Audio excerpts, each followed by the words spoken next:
जय हिंद दोस्तों, कैसे हैं आप। स्वागत है आपका मेरे YouTube channel Dayal technique coaching centre पर। दोस्तों, जो आज की हमारी क्लास है वो उत्तराखंड परिचय पार्ट 61 यानी 61वीं क्लास है और आपका जो जिला सीरीज चल रहा है, तो आज जिला सीरीज में दोस्तों हमारा जो टॉपिक या विषय रहने वाला है वो है आपका जिला नैनीताल की हिस्ट्री के बारे में। यानी जिला नैनीताल के बारे में हम पढ़ने वाले हैं कि जिला नैनीताल का गठन कब हुआ, जिला नैनीताल का पुराना नाम क्या है, जिला नैनीताल की खोज किसने की।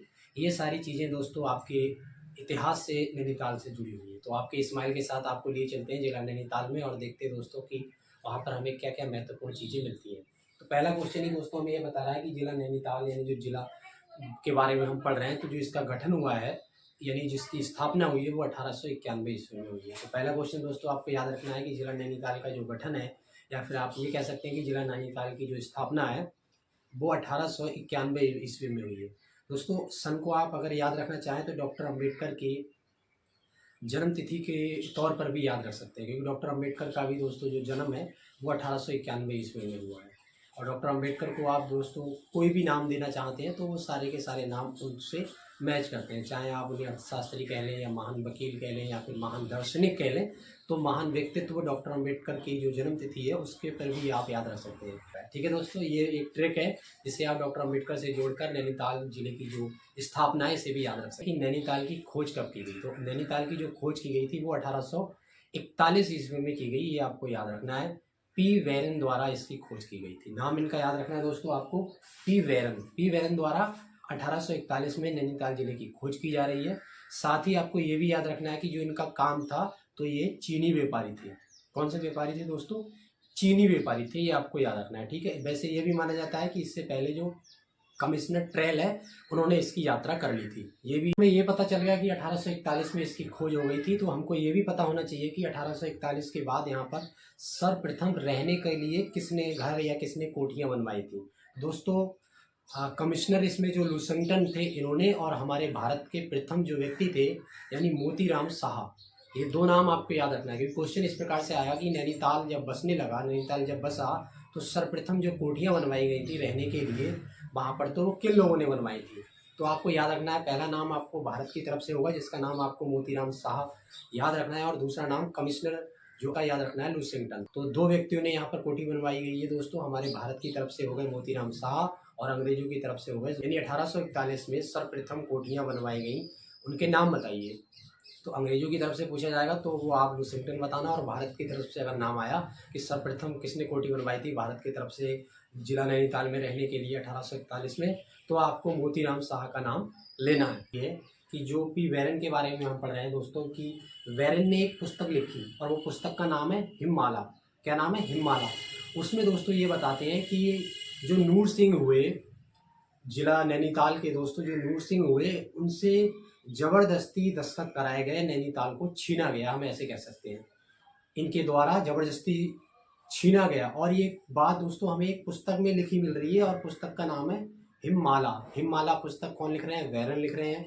और वही बताते हैं कि जो नूर सिंह हुए वो हमारे जिला नैनीताल को अंग्रेजों को नहीं देना चाहते थे, लेकिन उन पर जबरदस्ती दबाव बनाकर दस्तखत यानी उनके साइन करा लिए गए।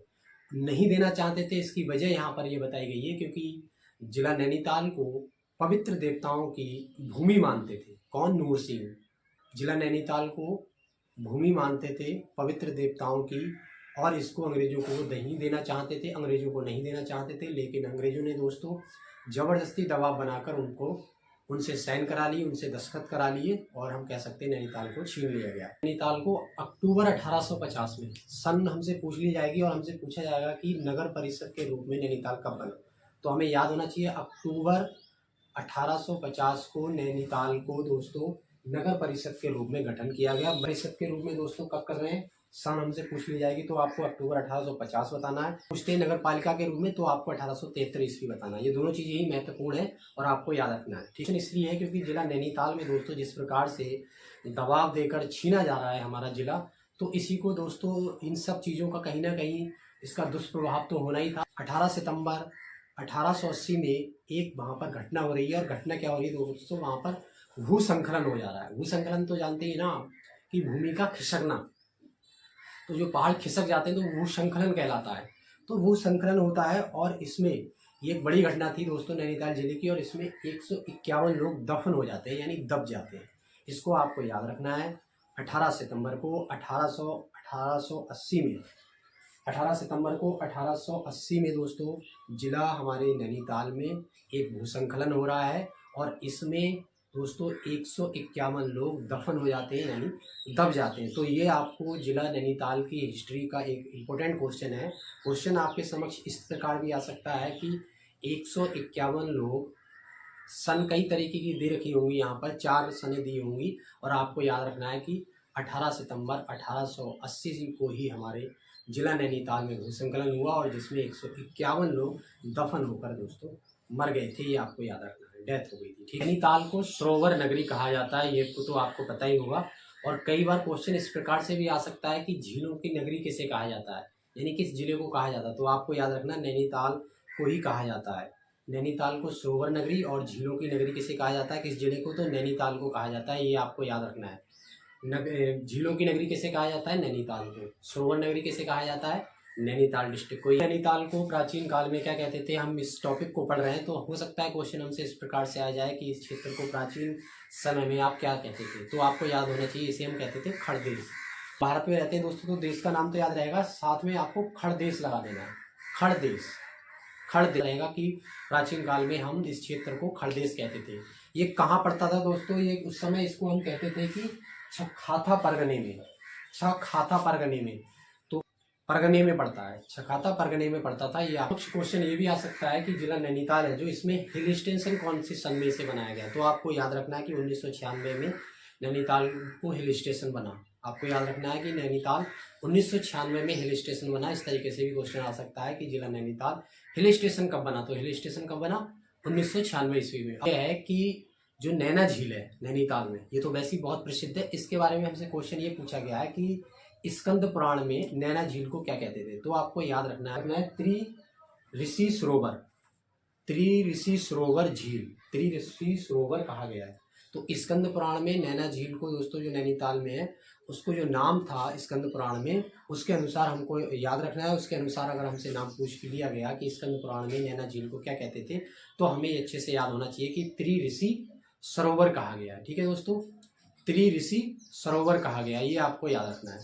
तो दोस्तों आज की क्लास आपको जिला नैनीताल की जो हिस्ट्री के बारे में आज हमने क्लास की कि नैनीताल जिले का जो निर्माण हुआ धीरे धीरे वो किस प्रकार से, किस तरीके से हुआ, क्या क्या इसका नाम था, क्या क्या दोस्तों इसमें गठन कब कब होते रहे, किस प्रकार से ये डिस्ट्रिक्ट के रूप में 1891 ईस्वी में आया। तो इसकी शुरुआत दोस्तों 1841 से लेकर हम चले, जो कि पी वेरन इसका दोस्तों चीनी व्यापारी था, इसने यहाँ पर यात्रा की। फिर हमको ये भी पता चला कि लुइसंगटन इसमें, और हमारे भारत के मोती राम शाह द्वारा दोस्तों यहाँ पर पहली कोठी बनाई गई रहने के लिए। फिर दोस्तों हमें ये भी पता चला कि जो घटना यहाँ पर घटी दोस्तों, तो इसमें कितने लोग मारे गए थे, कितने लोग भूस्खलन के दौरान यहाँ पर दोस्तों दब गए थे। 151 लोग दोस्तों दब गए थे। तो आज की क्लास में हमने दोस्तों नैनीताल जिले से बहुत महत्वपूर्ण चीज़ें सीख ली हैं, जो हमारे एग्जाम के दृष्टि से बहुत ही इंपॉर्टेंट होने वाली है। तो आपसे रिक्वेस्ट ये करूँगा कि अगर आपको मेरी क्लास और उत्तराखंड के बारे में आपको बहुत अच्छे से समझ में आ रहा है, तो मेरे YouTube channel Dayal technique coaching centre को आप सब्सक्राइब जरूर कर लें। और उत्तराखंड को दोस्तों पूरा एनालिसिस हम कर रहे हैं, अच्छे से समझ रहे हैं, ताकि आपके एग्जाम के दृष्टि से आपको ये बहुत ज़्यादा सहयोगपूर्ण क्लासें रहें। क्योंकि दोस्तों मैं आपसे ये कहना चाहता हूँ, जैसे ही आप सिविल सर्विस में जाते हैं, उत्तराखंड के उच्च अधिकारी अगर उत्तराखंड में जब बनते हैं, तो आपको पूरे उत्तराखंड की जो भौगोलिक समझ है वो होनी चाहिए। जैसे ही आप नौकरी करेंगे तो आपको पहले से ही सारी जानकारी होंगी, तो ये आपके लिए बहुत आसान हो जाएगा। तो आपसे रिक्वेस्ट करूँगा कि मेरे YouTube channel Dayal technique coaching centre को सब्सक्राइब करें और मेरे साथ जुड़े रहें।